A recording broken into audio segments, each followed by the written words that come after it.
Hello viewers, সবাই কেমন আছেন?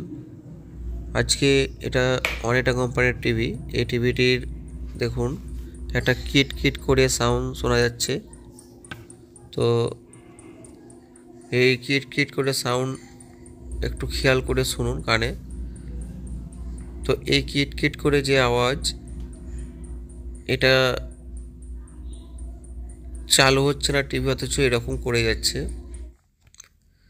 তো এইরকম ধরনের সমস্যা আমি এই একটি ভিডিওর মাধ্যমে দেখাবো, যা আপনি অন্যান্য টিভিও অন্যান্য কোম্পানিও এই প্রসেসে ঠিক করতে পারবেন, আমি যেভাবে আপনাকে দেখাবো। তো চলুন কথা না বাড়িয়ে চলুন ভিডিওটি দেখে আসি।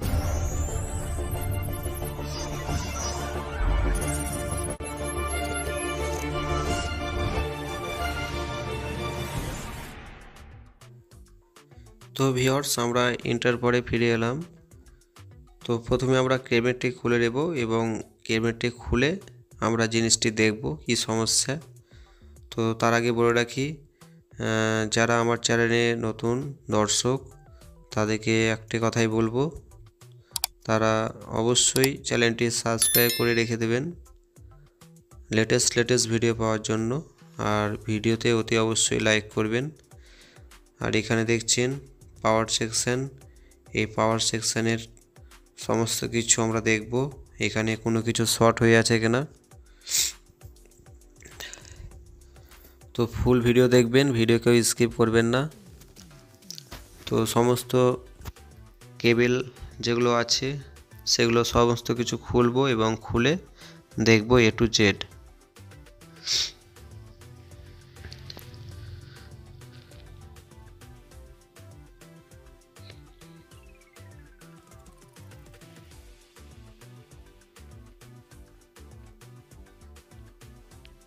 তো আমরা পিসিবিটি আমাদের কাজের সুবিধার্থের জন্য আমরা এটাকে উল্টে নিয়েছি এবং কিছু বলি। দেখুন এখানে যে মার্ক করা আছে এটা হচ্ছে পাওয়ার সেকশন। এই পাওয়ার সেকশনটার এখানে একটা কন্ডেন্সার লাগানো আছে, অনেকে ক্যাপাসিটার বলেন। 450 ভোল্ট, 450 ভোল্ট একটা কন্ডেন্সার লাগানো থাকে এখানে। আপনারা কাজ করার আগে এই লাইনটা এখানে ধরে রাখে, তো লাইন অফ করে এটাকে ডিসচার্জ করে নেবেন। কিভাবে ডিসচার্জ করতে হয় আপনাদেরকে দেখাচ্ছি। তো আগে দেখি এখানে লাইন ধরে আছে কিনা। তো দেখতে পাচ্ছি এখানে অবশ্য লাইন নেই। তো কিভাবে ডিসচার্জ করবেন সেটাও দেখাচ্ছি। কোনো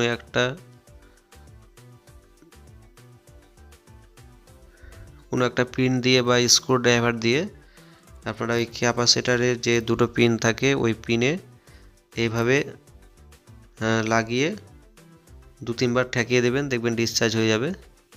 তাহলে ডিসচার্জ হয়ে গেলে আপনার কোনো রকম শর্ট লাগার কোনো ঝুঁকি থাকবে না। এটা অনেক সময় লাইন অফ করার পরেও কিছু কিছু সময় এখানে ক্যাপাসিটারের লাইন ধরে রাখে। তো যাই হোক, আমরা এখানে দেখছেন এই দিকটা হচ্ছে সেকেন্ডারি সাইড। তো সেকেন্ডারি সাইডে যদি কোনো কিছু শর্ট হয়ে থাকে তো এই শর্টের জন্য আপনার এরকম সমস্যা আসতে পারে। তো আমরা দেখাচ্ছি কি কি পার্টস, আমরা যদিও এদিক থেকে আপনাদের দেখাতে পারছি না, তো দেখাচ্ছি আপনাদেরকে। দেখুন এখানে ইএসটি যে সাপ্লাই বি প্লাস, ওই ভোল্টেজটা আমরা চেক করব এবং ভোল্টেজ দেখে আমরা দেখব যে ভোল্টেজটা এখানে এসেছে কিনা।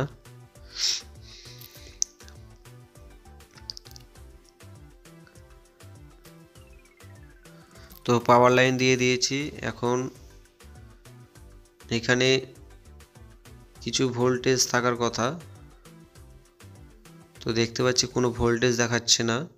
ইএসটি সাপ্লাই দেখুন কোনো ভোল্টেজ নেই, মানে 1 2 1 2 এরকম করছে, কারণ লাইনটা ড্রপ হচ্ছে, কোথাও শর্ট আছে সেকেন্ডারি সাইডে। এখন হতে পারে ইএসটি শর্ট কিংবা আউটপুট কিংবা কোনো ডায়োড। তো কি শর্ট আমরা সমস্ত কিছু এখানে দেখাবো। পুরো ভিডিওটা দেখবেন, পুরো ভিডিও না দেখলে আপনারা কিছু শিখতে পারবেন না। এটা আমার অনুরোধ, আপনারা পুরো ভিডিও দেখবেন। তো দেখুন এখানে যে পিনটা আছে এখান থেকে একটা জাম্পার হয়ে এখানে একটা RU3 ডায়োড আছে। এখান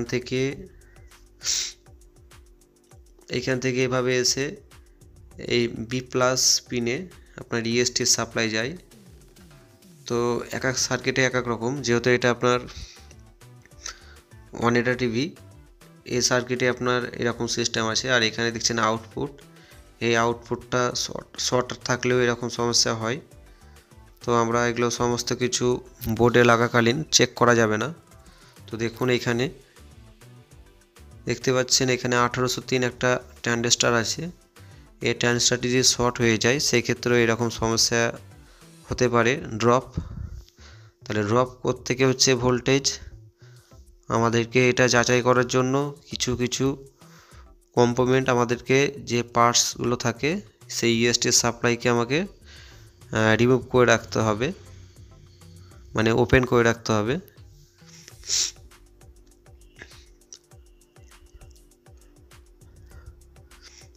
তো আমি মিটারকে বাজাজ রেঞ্জে করে নিয়েছি এবং এখানে দেখব যে এখানে একটা RU3 ডায়োড আছে, এই ডায়োডটি শর্ট আছে। এখানে দেখি, দেখুন এখানে শর্ট দেখাচ্ছে, কিন্তু এই ডায়োডটি শর্ট আছে কিনা এখন বলতে পারছি না।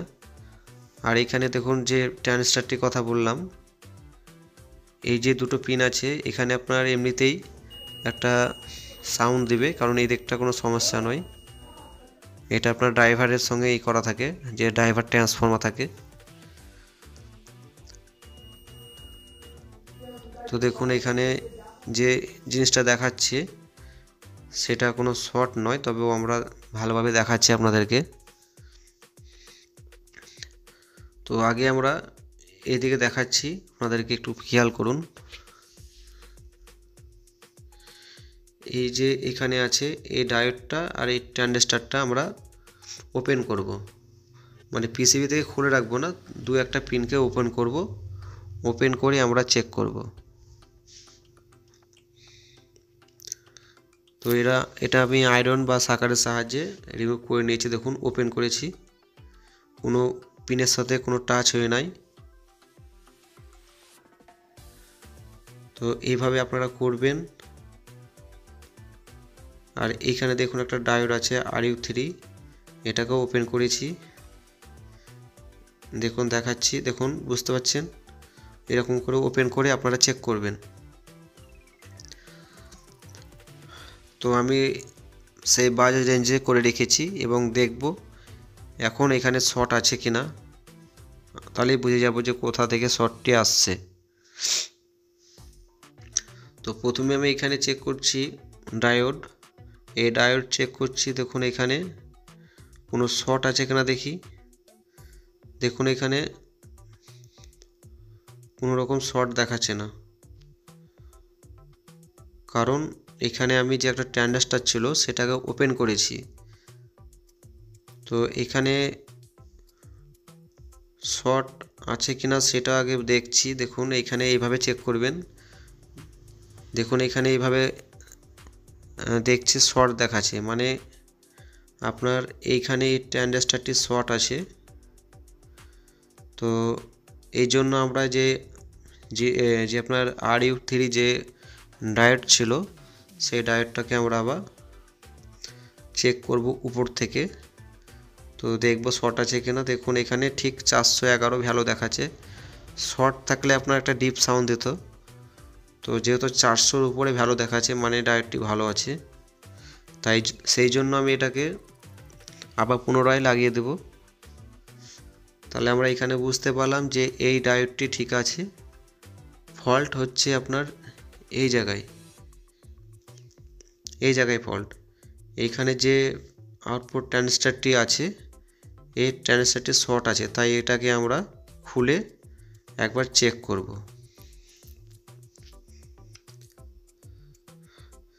তো এরকম লেটেস্ট ভিডিও পাওয়ার জন্য আমার চ্যানেলটি অতি অবশ্যই সাবস্ক্রাইব করে রাখবেন। আর আমার চ্যানেলে অন্যান্য ভিডিও দেওয়া আছে, আপনারা চাইলে গিয়ে দেখে আসতে পারেন। তো অল ভিডিও আপনার এখানে দেওয়া আছে, আপনারা পেয়ে যাবেন। তো আমার এই চ্যানেলটি অতি অবশ্যই সাবস্ক্রাইব করে রাখবেন। আর কথা না বাড়িয়ে চলুন দেখাচ্ছি। তো দেখুন এখানে যে দেখতে পাচ্ছেন এটা হচ্ছে ইএসটি আউটপুট ট্রানজিস্টর, যার ভ্যালু হচ্ছে 1803।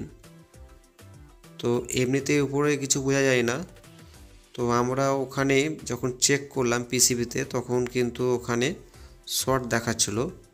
এটা ভালোভাবে কনফার্ম হওয়ার জন্য এটাকে আমরা চেক করব এবং দেখব কোনটা ভালো কোনটা খারাপ।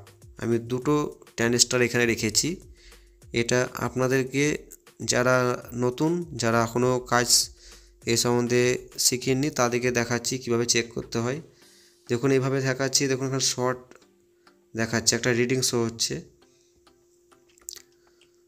বুঝতে পারছেন? এখানে একটা রিডিং শো হচ্ছে এবং ডিপ সাউন্ড দিচ্ছে। আর এখানে যদি আমি এইভাবে দেখাই তো দেখুন এখানে কোনো রকম কোনো রিডিং দিচ্ছে না, প্লাস শো হচ্ছে না। এবার এটাকে আমরা উল্টো করে দেখব, যদি এর পরে এটা রিডিং দিচ্ছে দেখুন 400-র উপরে, তার মানে এটা নতুন এবং এটা ভালো, এটাই হচ্ছে মেন ব্যাপার। তো যদি ভালো থাকে তো কোনো ডিপ সাউন্ড দিবে না, সেই ট্রানজিস্টরটি ভালো জানবেন। আর এটা হচ্ছে খারাপ। তো এই 1803 ট্রানজিস্টরটি আমরা এইখানে লাগিয়ে আবার চেক করব। তো এখানে দেখছেন এটা হচ্ছে হিটসিঙ্ক পেস্ট। এটা আপনারা চাইলে ব্যবহার করতে পারেন, না চাইলেও কোনো ব্যাপার নেই। তবে এটা যদি আপনারা লাগিয়ে ব্যবহার করেন তাহলে আপনার আউটপুট ট্রানজিস্টরটি ঠিকভাবে মানে অ্যাটাচ হয়ে থাকবে এবং ঠিকভাবে লেগেও থাকবে, যাতে খুব বেশি গরম হবে না। তো এটা আপনারা এইভাবে লাগাবেন।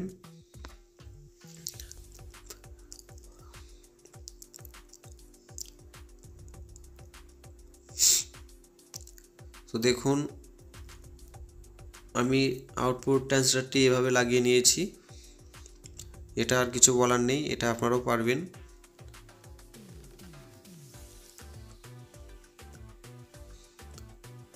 তো কিভাবে কোন পার্টস চেক করতে হয় এটা যদি আপনাদের জানা না থাকে আপনারা কমেন্ট করবেন, সেই পার্টসটি আপনাদেরকে আমি পরের ভিডিওতে দেখাবো যে কোন পার্টস ভালো কোন পার্টস খারাপ কিভাবে চেক করে বুঝবেন। তো যাই হোক আমার এটা লাগানো হয়ে গেছে এবং এটাকে সোল্ডারিং করব। সোল্ডারিং করার পরে আমরা চেক করব। তো আমি যেহেতু কিছু টিভি এলসিডি এলইডি কাজ করি, তো এর জন্য আপনাদের একটু ভিডিও পেতে দেরি হচ্ছে। তো আমি চেষ্টা করব আপনাদেরকে আরও অন্য ভিডিও দেওয়ার জন্য, কারণ আমি আমার কাজের মাঝে আপনাদেরকে চেষ্টা করি যাতে আপনাদের কাজটা শেখাতে পারি। তো দেখুন এখানে আমার রিমুভ হয়ে গেছিলো একটা তার দিয়ে, এটাকে আমি সোল্ডারিং করে দিচ্ছি। এখানে একটা লাইন ছিল, এই লাইনটা যাই হোক একটা কোনো কারণের জন্য এটা উঠে গেছে। তো আমি এটা করে নিয়েছি, এটা কোনো ব্যাপার নেই।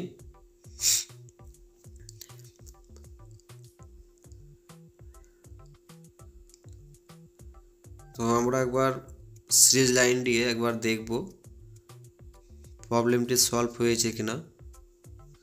মানে এখানে যে ভোল্টেজটি ড্রপ হচ্ছিল, মানে যেটা কিছুক্ষণ আগে ভোল্টেজ পাচ্ছিলাম না, তো সেই ভোল্টেজটা পাচ্ছিলাম না, এখন এটা দেখব এখানে ভোল্টেজটা এসেছে কিনা। দেখুন এখানে 115 ভোল্ট প্রেজেন্ট হয়ে গেছে ভোল্টেজ, মানে ভোল্টেজটা এসে গেছে। তার মানে ওখানে যে বোঝা গেছে যে দুটো পার্টসের মধ্যে আমাদেরকে কনফার্ম হওয়ার জন্য আমাদেরকে একটা করে ওপেন করে দেখতে হলো। তো আমরা এখানে দেখলাম আউটপুট ট্রানজিস্টরটি শর্ট ছিল। আর এখানে দেখছেন এখানে 180 ভোল্টেজ দেখাবে। তো এখানে এক সার্কিটে এক রকম, তো এখানে 150 148 দেখাচ্ছে। তো আমি দেখতে পাচ্ছি এই আয়নাটির মাধ্যমে স্ক্রিনে ব্লু লাইট এসে গেছে এবং সুইচিং করছে। তো আপাতত এদিক থেকে আমি দেখে প্রায় লাইনটি চালু করে দিয়েছি। এখন ইএসটি হচ্ছে কিনা আমরা একবার টেস্টটা দিয়ে দেখব। তো তার আগে যে পিএফ থাকে এই পিএফগুলো যদি শর্ট হয়ে যায়, এই শর্টের জন্য আপনার বারবার আউটপুট ট্রান্সফারটি উড়ে যায়। তো আমি অনেকক্ষণ চেক করে দেখেছি আমার আউটপুট ট্রান্সফারটি আর উড়েনি। তো এরকম সমস্যা হলে আপনারা এই পিএফগুলো চেঞ্জ করে দেবেন, যে পিএফগুলো দেখালাম, এই যে এই পিএফ। তো এইসব পিএফ যদি আপনার ওপেন হয়ে যায় তো আপনার যে কোনো ট্রানজিস্টর লাগা মাত্র কেটে যাবে। তো যেহেতু আমার কাটেনি, তো সেই জন্য আপনাদের দেখিয়ে রাখলাম। যদি এরকম লাগার পরেও আবার আউটপুট ট্রানজিস্টরটি উড়ে যায়, গরম হয় প্রচুর, তো সেই ক্ষেত্রে আপনার পিএফ চেক করবেন, পিএফটা চেঞ্জ করে আবার লাগাবেন, ঠিক হয়ে যাবে।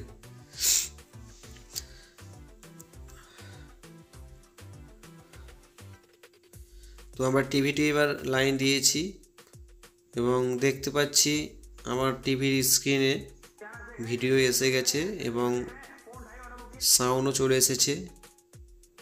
তো এটা আমি দীর্ঘ 10 মিনিট চালিয়ে দেখেছি, আর কোনো প্রবলেম আসেনি।